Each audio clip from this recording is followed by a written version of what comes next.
Heard about why it's important to try and protect religious freedom. We've heard about what needs to change in the law to make that happen. We've heard about how we, as concerned citizens, can engage in the process.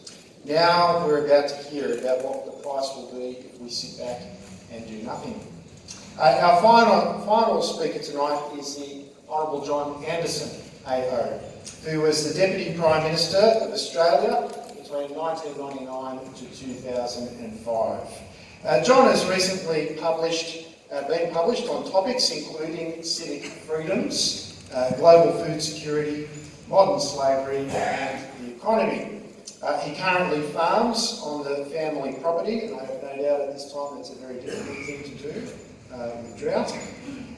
He is also active in the not-for-profit sector through various directorships, public speaking, and his conversation series on his website, johnanderson.net.au. I highly recommend those conversations as things to watch to become better informed on these sorts of matters.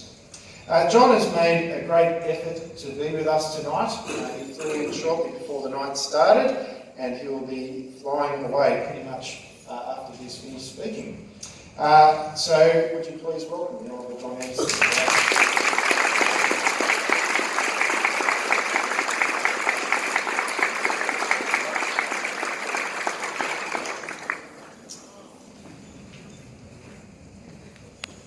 Mark, thank you very much for that kind introduction.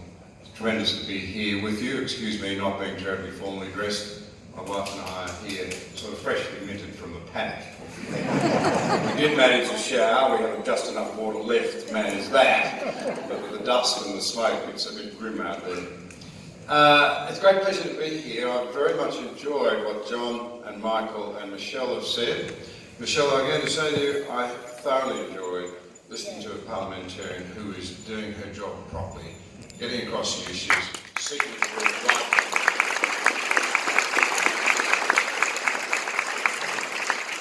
With integrity and with earnestness, rather than simply looking to what the opinion polls might be saying. This is not a fringe issue.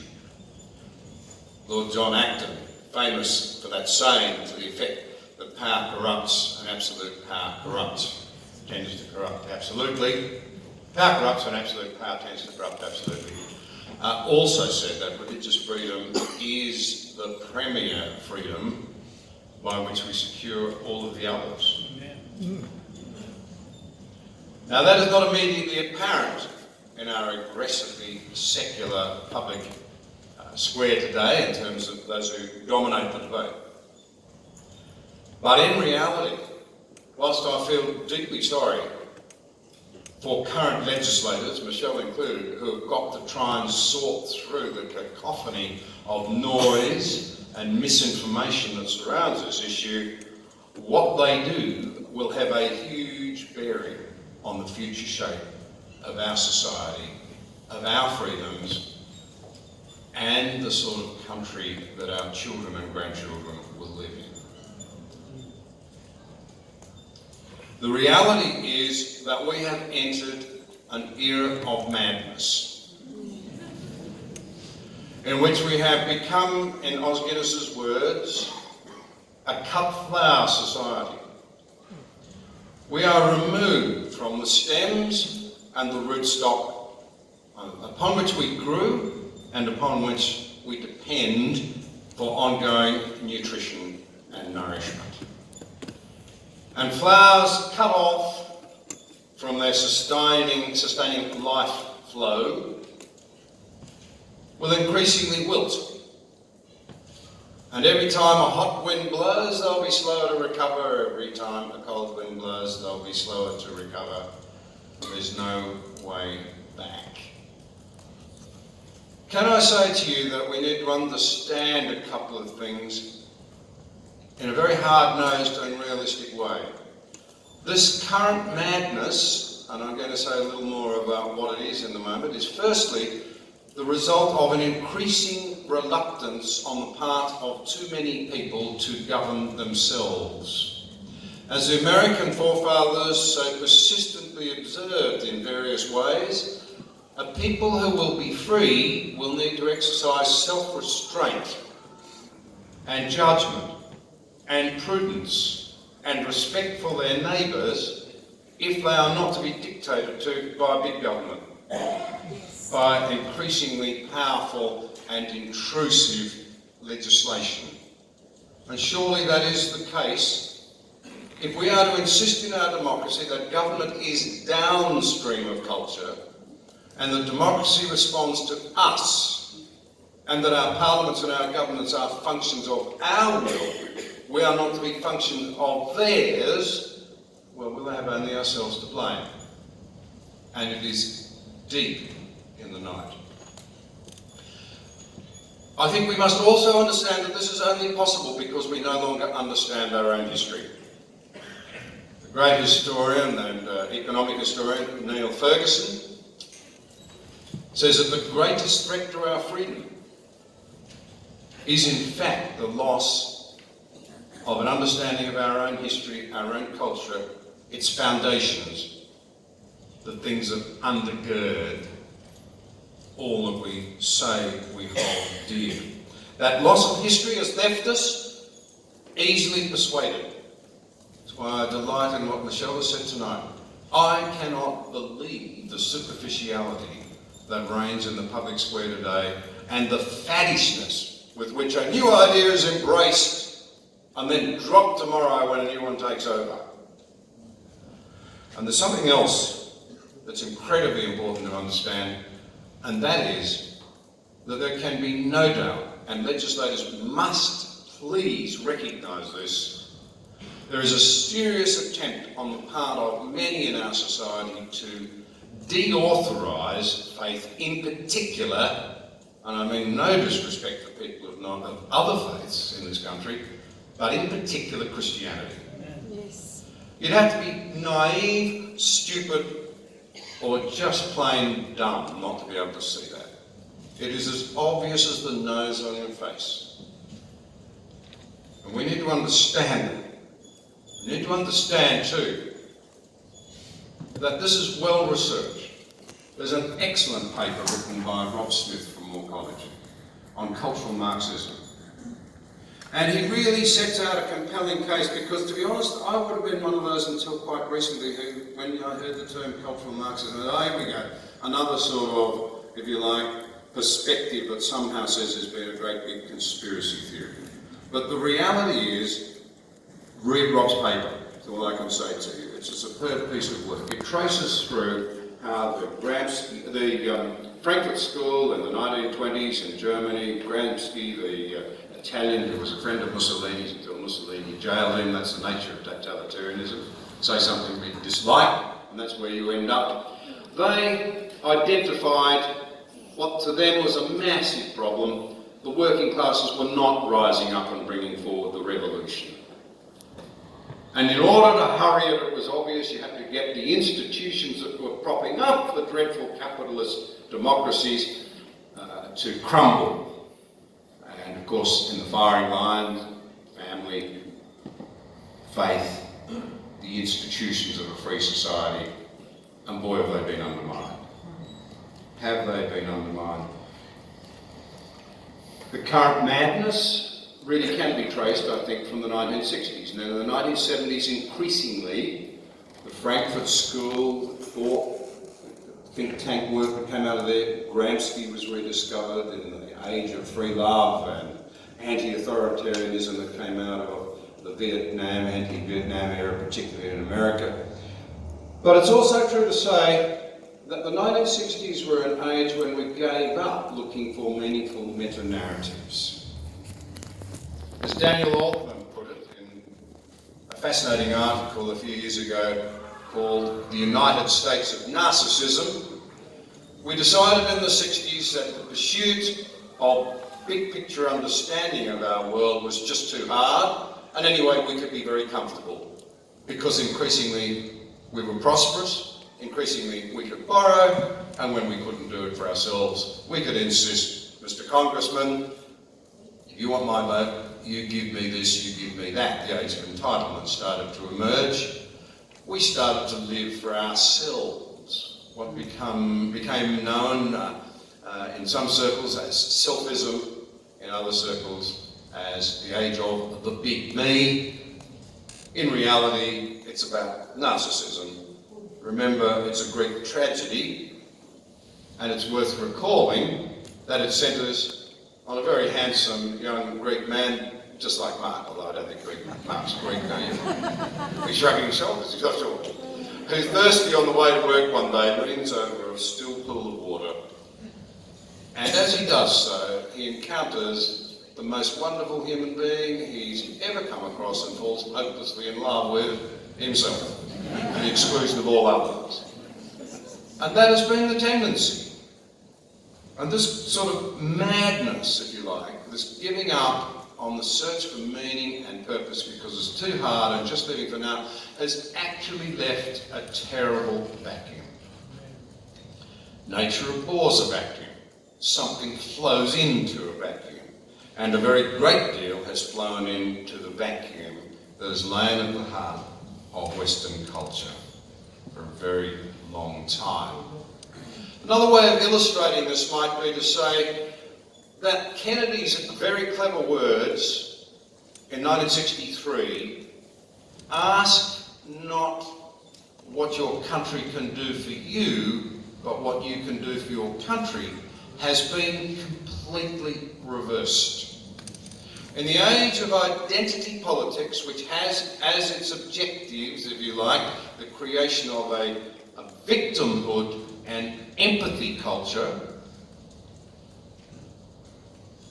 we seem to be determined to paint people as victims and as being in need and as having the right to demand of their country. And what is their country? It's the rest of us.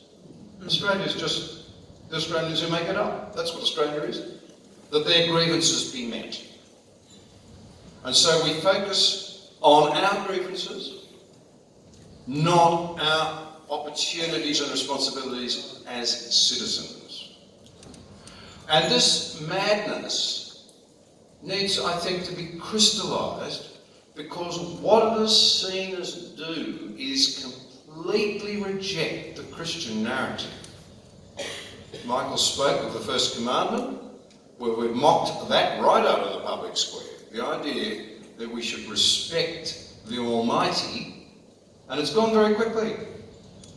I mean, it's not so long ago that the longest-serving Prime Minister of this country observed that democracy is not so much a machine as a spirit, in which no matter our place in that society, we recognise that all souls are of equal value in the eyes of heaven. In other words, a higher authority has said disagreement is no basis for rejection. But we've washed that out of the system.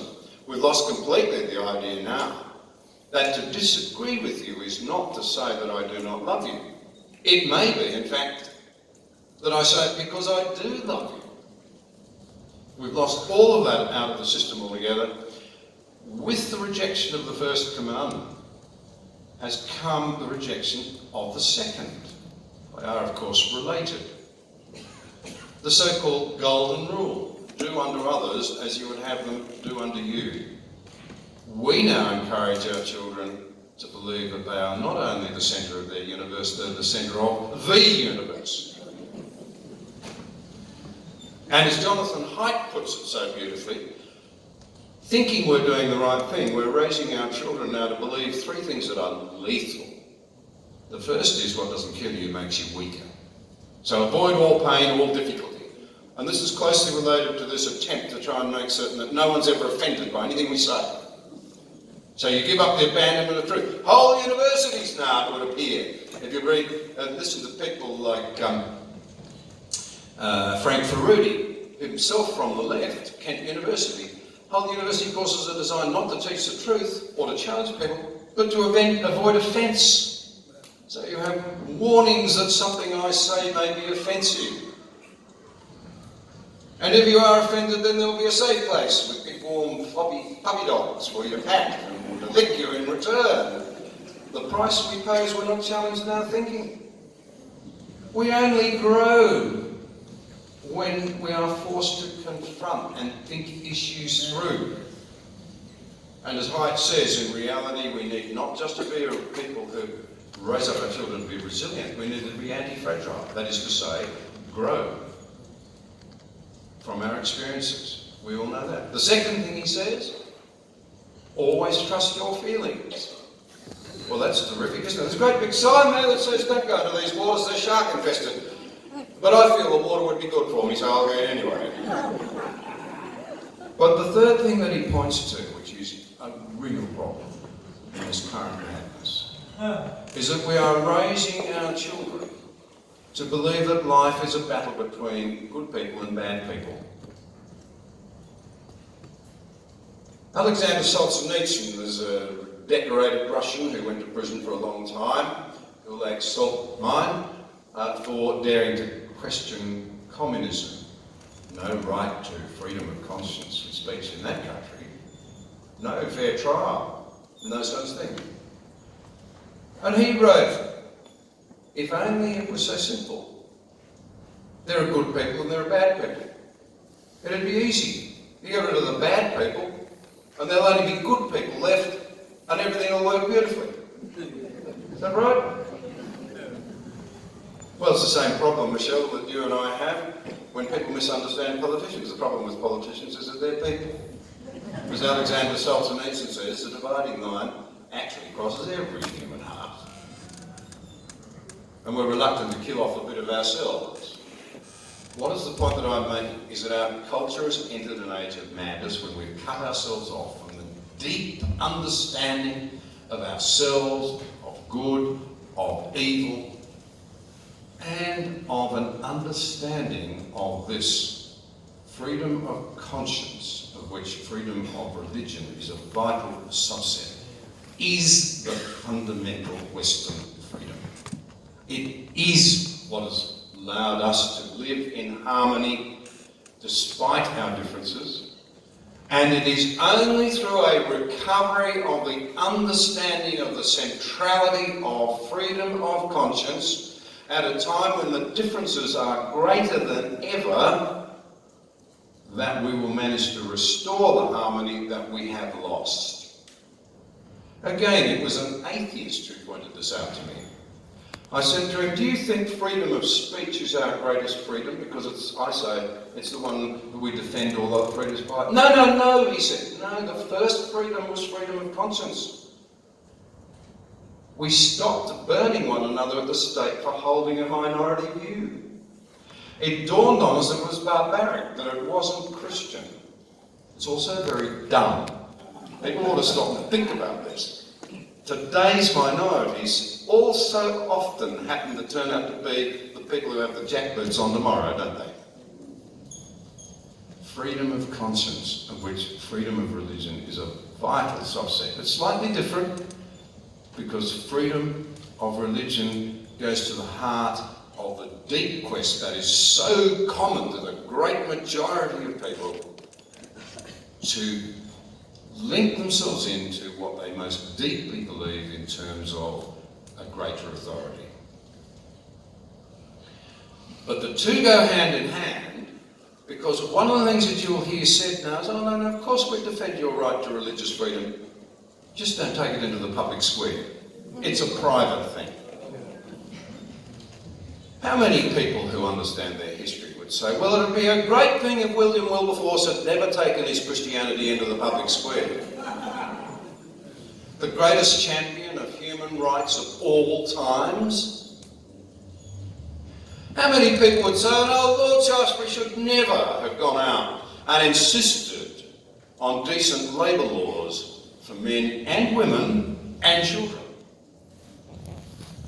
How many people would say Lord Shaftesbury should never have campaigned for education for the poor? How many people would say Abraham Lincoln should have not spoken openly of his faith and allowed it to dictate so much of what he did in public life? How many people in this country would say, well, the Women's Temperance Alliance, evangelical Christians in South Australia, should never have been allowed to campaign for the vote for women? The idea that you can be free to practice your religion as long as it's private but not be true to your conscience when it demands that you take action when you see injustice, or when you want to present your case, or when you want to engage with bad ideas, is a nonsense. It flies in the very face of our fundamental commitment to freedoms in the West. So, ladies and gentlemen, what is before us is of huge importance. It's not just for Christians, it's for everyone. Because this current madness has us in a place where we cannot stay. And I've used this word madness. It's not very original. I have here a book, The Madness of Crowds, Douglas Murray. I strongly suggest you get a copy of the book. Douglas Murray himself, who is openly gay, says that there's something has gone wrong. We've become completely deranged. We're living through a postmodern era in which the grand narratives of religion and political ideology have collapsed, and in their place have emerged a crusading desire to right perceived wrongs, a weaponisation of identity, both accelerated, this is important, by the new forms of social and news media. Narrow sets of interest now dominate the agenda as society becomes more and more tribal, and as Murray shows, the casualties are mounting. And he rightly and powerfully argues that we are trying to build a new metaphysics on an upturned stool with four legs. Race, gender and sex, LGBTI and transgender. He says you can't do it. And he says in many of those areas there were real issues that needed to be addressed, and the train was pulling into the station that said great progress has been made, it was starting to slow down. All of a sudden the gubbins went off and the train's gone off down the road, and if you listen to the narrative now, we are about the most racist society that ever lived. We are intolerably cruel between the sexes. The list goes on. We've lost our way hopelessly. This madness cannot last. So what will happen at the end of it if we're not to eat ourselves out from within? The choice will depend on what happens in the Parliament in the next little while. Will we keep the public marketplace open for the practice and the dissemination and the right to engage, hopefully lovingly, and out of good motivation with one another, to sort through the big issues when identity politics is shown to be the sham that it is that cannot fill people's hearts? Or will we allow the whole thing to collapse under its own weight because we refuse to see what was happening and how important these issues actually are? Michelle has outlined the political issues very well. John and Michael have told you a great deal about the sorts of vexatious issues that are going to come up all the time if we don't do something about this, and we know because our law, our common law, will follow the British practice. I mean, what is happening there is absolutely extraordinary. You're seeing, chaplains losing their jobs in prisons for daring to say that traditional marriage is something they believe in. Well, you need to remember that in this state alone, Michelle, I think you'd agree, 47% of the people in New South Wales in that referendum, the postal referendum, 47%, that's nearly half, had the courage to say they believe in traditional marriage. What are you going to do? Say there's now 47% of people can't say what they believe anymore? Are we going to be a society where you not only have to be silent about the things that you believe, but you actually have to say things that you don't believe? There's a state in Germany now where in order to maintain your citizenship, you have to sign a document saying that you support same-sex marriage. Now, I wonder what happens if you're a left-winger who doesn't believe in marriage at all. Because there are plenty of them. We've forgotten that, There are a lot of people in our society who think marriage is completely wrong. So what happens in the parliaments is going to be really important. Being properly informed by those MPs is going to be critically important. Standard cookie-cut anti-discrimination law isn't going to cut it because it will give activist courts too much scope. They are not elected. The members of Parliament are. It is they who should secure this upstream right, this overarching human freedom that is critical to the proper functioning of democracy. Now I'm going to, Michelle will think that I'm about to sign up with her party or something, because I'm saying so many nice things. What you saw, and what I saw as an MP who's got her mind around the issues and understands these things has made the trouble, made the effort. Why do I say that? The most chilling thing that I think I have seen in the last 10 years of watching the political processes in this and other countries was the way in which it emerged in our state parliaments that the idea of freedom of conscience was not properly understood. What do I mean by that? How many of you have seen the film Hacksaw Ridge? A great number of you. You know what it's about, don't you? Conscientious objection. That's what the film's about. In the darkest days of the First and the Second World War, when the Allies were fighting for their very survival, they still granted people the right to their most deeply held convictions. That's what the film was about. It's there even in popular culture from a thoughtful film producer. And yet, as the recent abortion debate in New South Wales revealed, our elected representatives seem blithely unaware of this and ask people to act in denial of their most deeply held, conscience-driven convictions. If you stand up before the leak on a traffic charge, a serious traffic charge, and say that I'm really sorry, sir, I didn't know that that was the law, you'll be told that ignorance of the law is no excuse. I leave you with this final thought. For those who would legislate for matters that go to the very survival of our freedoms as Australians, to not take the time to understand the bases of those freedoms, the foundation stones upon which they stand, would be truly negligent and inexcusable. It would be no excuse. It may be that they have to act outside of popular culture. That would be a tragedy, but as I said to you tonight, so much of popular culture is lost in an age of madness. We must ensure that the framework is there from the recovery from the madness when we move into the hangover phase and realise we have to re-embrace the essentials of respect for one another and a truly civil society. Thanks very much.